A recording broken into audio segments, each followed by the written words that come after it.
This video is going to be about the chain of infection. It is a very important concept for anyone working in the healthcare field, as well as anyone seeking medical treatment at a healthcare facility. If you're not careful, you could actually get a sickness from going to the doctor, and no one wants that. There are 6 links in the chain of infection. If you break just one of these links in this chain, you can stop the spread of disease in its tracks.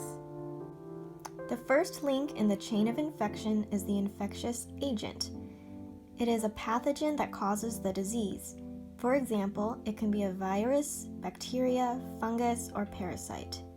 The second link is the reservoir, which is the habitat where the infectious agent normally lives, grows, and multiplies. Some examples include humans, animals, and the soil or water in the environment. The next link in the chain of infection is the portal of exit. This is the path by which a pathogen leaves its host. Some examples include open wounds or broken skin, as well as the respiratory, urogenital, and gastrointestinal tracts.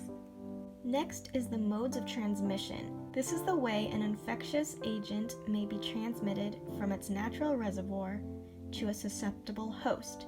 There are 2 ways this can happen: direct and indirect. Direct means the infectious agent can be transferred by contact or droplet spread. Contact means skin-to-skin contact, kissing, and sexual intercourse. Droplet spread means a spray with relatively large, short-range droplets produced from sneezing, coughing, or talking.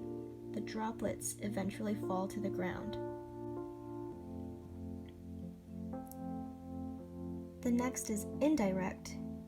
Indirect means the pathogen is transferred by vectors, fomites, or airborne transmission.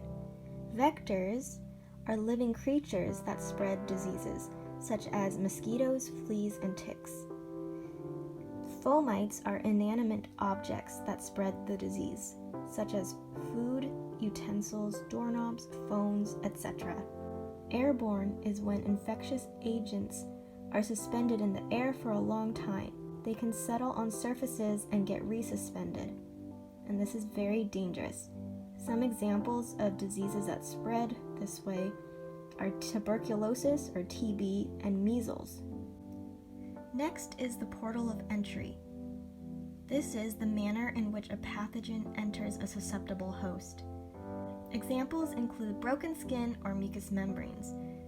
The mucous membranes can refer to the eyes, mouth, nose, genitals, urinary tract, and respiratory tract, to name just a few.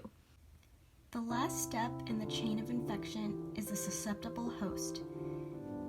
This is an organism that can contract the disease, and it depends on genetics and immunity.